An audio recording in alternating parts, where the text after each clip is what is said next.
ఉదయకాల సమయంలో మనందరం దేవుని స్తుతించు వారంగా, ఆయన గణపరచు వారంగా, ఆయన సేవించే గుంపులో ఉండడానికి ప్రభు సహాయం చేశారు. నా ప్రాణమా యెహోవాను సన్నుతించు, ఆయన చేసిన ఉపకారముల్లో దేనిని మర్చిపోవద్దని కీర్తనకారుడు తన ప్రాణంతో చెప్పుకున్నట్టుగా ప్రతిరోజు మనం ఉదయాన్నే లేచిన తర్వాత ప్రభు మన జీవితంలో చేసిన మేళ్లను, ఉపకారాలను తలంచుకుని ఆయన స్తుతించడం ఎంతైనా శ్రేయస్కరం. చాలామంది రోజుల్లో తమకు కలుగుతున్న కీడులను, దుఃఖాన్ని, తమకున్న కొరతలను జ్ఞాపకం చేసుకుని చింతపడే వాళ్ళు చాలామంది ఉన్నారు. నీ కష్టాలు లేవు నేను అంటలేదు, నష్టాలు పొందలేదు నేను అంటలేదు, ఒంటరితనంలో నువ్వు లేవు నేను అంటలేదు, కానీ వాటి మీదే నీ దృష్టి నిలిపినంత కాలం నువ్వు చింతలోనే ఉంటావు. కానీ వాటిని అధిగమించాలని ఆశిస్తే నీ ముందున్న ఒకే ఒక మార్గం దేవుని స్తుతించడం, ఆయన గణపరచడం. ఇంతవరకు దేవుడు నీ జీవితంలో చేసిన మేళ్లను తలంచుకుని మనస్ఫూర్తిగా నువ్వు దేవుని స్తుతించగలిగితే అంతకన్నా ఆధిక్యత మరొకటి లేదు. ఈరోజు వాగ్దానం కోసం కనిపెడుతున్నారు కదా, పరిశుద్ధ గ్రంథాలు తెరిచి 77వ కీర్తన 15వ వచనాన్ని చదువుకుందాం. If you have Bible please turn with me to Psalm 77 and verse 15. నీ బాహుబలము వలన యాకోబు యోసేపుల సంతతి వారగు నీ ప్రజలను నీవు విమోచించి ఉన్నావు. ఇక్కడ దేవునికి ఉన్న 2 ప్రధాన లక్షణాలను ఆసాపు అనే దైవజనుడు ప్రస్తావిస్తున్నాడు. కీర్తనల గ్రంథం రాయడంలో ఆసాపు అనే దైవజనుని కూడా పరిశుద్ధాత్మ దేవుడు వాడుకున్నారు. కీర్తనల గ్రంథం ఈ రోజున అనేక మందికి ఆశీర్వాదకరంగా ఎందుకు ఉంది అంటే దానిలో రాయబడిన చాలా విషయాలు మన జీవితానికి రిలేట్ చేసుకోవచ్చు.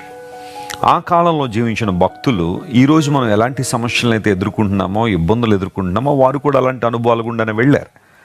అయితే అలాంటి పరిస్థితుల్లో దేవుని వైపు ఎలా చూడాలి, ప్రభువును ఆరాధించడం వలన అసాధారణమైన అద్భుతాలు వారు ఎలా పొందుకున్నారో స్పష్టంగా లేఖనాల్లో మనం చూస్తున్నాం. ఈరోజు నువ్వు కూడా కష్టాల్లో, ఇబ్బందుల్లో ఉంటే కృంగిపోవాల్సిన అవసరం లేదు. నువ్వు దేవుని వైపు చూడగలిగితే గొప్ప కార్యాలు జరుగుతాయని ఈ భక్తులందరూ కూడా సాక్షార్థంగా నిలబడ్డారు. ఆసాపు అంటున్నాడు, ప్రభువా నీవు బాహుబలము గల దేవుడవు అనే మాట ఇక్కడ వాడాడు. ఆ తర్వాత నీ సంతతి వారగు నీ ప్రజల్ని నువ్వు విమోచించే దేవుడు. బాహుబలము అనగా దేవుడు బలము కలిగిన వాడు. మనం నిర్గమాకాండం అంతా కూడా చదువుతూ ఉంటే దేవుడు తన బాహుబలం వలన తన ప్రజలను ఏ విధంగా ఐగుప్తులోంచి బయటికి తీసుకొచ్చారో చాలా క్లియర్గా అక్కడ రాయబడి ఉంటుంది. బాహుబలము అనే మాట అనేక సార్లు బైబిల్లో మనం చూస్తున్నాం. బాహు అనగా భుజం.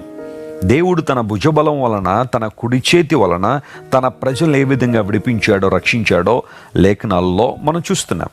ఈరోజు నువ్వు ఆరాధిస్తున్న దేవుడు, ఏ దేవుని పాదాల దగ్గరికి అయితే నువ్వు వచ్చావో, ఏ దేవుని పాద సన్నిధిలో అయితే నువ్వు ఆయన స్తుతిస్తున్నావో ఆ దేవుడు బలం కలిగిన దేవుడు.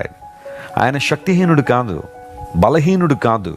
చాలామంది యేసు ప్రభు సిలువలో వేలాడడం చూసి బలహీనుడు అనుకున్నారు, కానీ ఆయన అసలు శిశులైన బలవంతుడు కాబట్టే అపవాది తలను చితకొట్టగలిగాడు, శత్రువులను జయించగలిగాడు. ప్రియులరా, ఈరోజు నీకు బలమిచ్చే దేవుడు ఆయన. కృంగిన స్థితిలో, బలహీనమైన పరిస్థితుల్లో కొట్టుమిట్టాడుతున్నావా? కొన్నిసార్లు శారీరకంగా చాలామంది బలహీనులుగా ఉంటారు, కొంతమంది మానసికంగా బలహీనలు అయిపోయారు. శరీరం బాగానే ఉంటుంది, చక్కగానే తింటూ ఉంటారు, నిద్రపోతూ ఉంటారు, లేస్తూ ఉంటారు, శరీరంలో ఏ రోగం లేదు, కానీ మనసు బలహీనం అయిపోవడం ద్వారా ప్రతి చిన్న విషయానికి చాలా తీవ్రంగా కలిచివేయబడి కలత చెంది అనేకమైన ఇబ్బందులు కొని తెచ్చుకునేవారు కూడా చాలామంది ఉన్నారు. అయితే దేవుడు నీకు మానసిక బలాన్ని ఇస్తారు, అదేవిధంగా ఆత్మబలాన్ని దేవుడు దయచేస్తారు, శరీరానికి కూడా దేవుడు కావాల్సిన బలాన్ని ఆయన అనుగ్రహిస్తారు. పౌలు మహాశయుడు ఆయన ఈ లోకంలో ఉన్న కాలంలో ఫిలిప్పి అనే ప్రాంతంలో ఉన్న సంఘానికి ఉత్తరం రాశారు. ఆ ఉత్తరం రాస్తూ ఆయన ఏమంటాడు అంటే, నన్ను బలపరుచు వాని యందు నేను సమస్తము చేయగలను అనే మాట రాశాడు. నేను సమస్తము చేసేయగలను అని గనక పౌలు అనుంటే అది ఖచ్చితంగా అహంభావం, గర్వంతో కూడిన మాటని మనం అనొచ్చు. అయితే ఆ మాట చెప్పడంలో పౌలు గారికి ఉన్న కాన్ఫిడెన్స్ ఏంటో కూడా చెప్పారు. అది దేవుడు తన బలపరుస్తారు కాబట్టి. చాలామంది రోజుల్లో నా శక్తి, నా బలం, నా జ్ఞానం, నా సంపద, నా కష్టార్జితం అన్నట్టుగా ప్రతి విషయాన్ని కూడా దేవునికి మహిమను తీసుకురాకుండా దేవుని మహిమను దొంగిలించే వాళ్ళు కొంతమంది ఉంటారు. దేవుని బిడ్డలుగా మనం చెప్పాల్సిన మాట ఏంటంటే, నన్ను బలపరిచిన దేవుడు ఉన్నాడు కాబట్టి నేను ఇది సాధించగలిగాను. నా సామర్థ్యం నా దేవుడే. ఆయన కృపగలవాడు కాబట్టి, తన కృపను నా మీద కృమ్మరించాడు కాబట్టి ఆయన కొరకు నేను జీవించగలుగుతున్నాను. లేదా నేను ఏదైనా సాధించగలిగాను అంటే అది కేవలం దేవుని కృప ద్వారా సాధించగలిగానని ఒక చక్కని మాటను మనం చెప్పగలిగితే అక్కడ దేవునికి సంపూర్ణమైన మహిమ ఉంది. ఈరోజు నీ దేవుడు బాహుబలము గలవాడు గనుక నిన్ను విమోచించడానికి శక్తి కలిగినవాడు. ప్రియులను గమనించండి, మన పాపముల చేత మనం చచ్చిన స్థితిలో ఉన్నప్పుడు, అపరాధముల చేత చచ్చిన స్థితిలో మనం ఉన్నప్పుడు యేసుక్రీస్తు ప్రభువారు ఈ లోకానికి వచ్చి తన అమూల్యమైన రక్తాన్ని, పరిశుద్ధమైన రక్తాన్ని, నిష్కళంకమైన రక్తాన్ని సిలువలో ఆయన కార్చారు. యేసు ప్రభు ఒక్కడే మన పాపల్ని ఎందుకు క్షమించగలరు అంటే ఆయన ఒక్కడే పవిత్రమైన పరిశుద్ధమైన రక్తం కలిగిన వాడు కాబట్టి. నిర్దోషమైన రక్తాన్ని సిలువలో ఆయన కార్చడం వలన మానవాళికి పాప విమోచన ఉంది. There is a hope in Jesus. యేసుక్రీస్తు ప్రభులో మనందరికీ నిరీక్షణ ఉంది. పేతురు భక్తుడు అదే అంటాడు, మనలో ఏ ఒక్కరూ కూడా వెండి బంగారాల వంటి క్షయమైన వస్తువుల చేత విమోచింపబడలేదు, కానీ నిష్కళంకమును నిర్దోషమైన గొర్రెపిల్ల వంటి యేసుక్రీస్తు రక్తము ద్వారా విమోచింపబడ్డామని పేతురు భక్తుడు తన పత్రికలో రాశాడు. వెండి నిన్ను విమోచించలేదు, నీకున్న బంగారం నిన్ను రక్షించలేదు, కానీ యేసుక్రీస్తు ప్రభు యొక్క రక్తము నిన్ను నన్ను విమోచించింది. ఆయన మన విమోచకుడు. మన పాపముల నుండి, అపరాధముల నుండి దేవుడు మనల్ని విమోచించారు.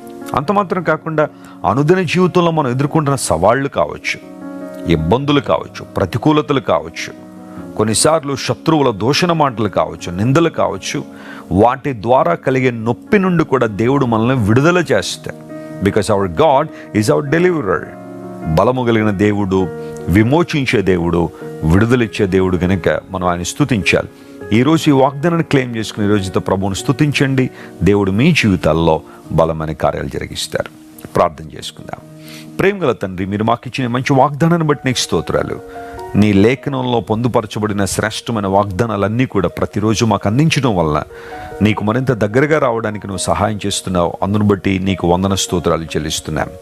ఈ వాగ్దాన సందేశాన్ని వింటున్న మా ప్రియులందరినీ విశేషంగా నీ ఆత్మచేత బలపరిచి దీవించమని కోరుతున్నాను. స్వస్థత లేని వారికి స్వస్థతనివ్వండి, విడుదల లేని వారికి విడుదలివ్వండి, కృంగిన స్థితిలో ఉన్న వారిని లేవనెత్తండి, పడిపోయిన స్థితిలో ఉన్న వారిని లేవనెత్తి వారి జీవితాల ద్వారా నీ నామమును అత్యధికంగా మహింపరుచుకోమని కోరుకుంటూ యేసుక్రీస్తు ప్రభువారి అత్యున్నతమైన నామం పేరిట అడిగి వేడుకొనిచున్నాం తండ్రి.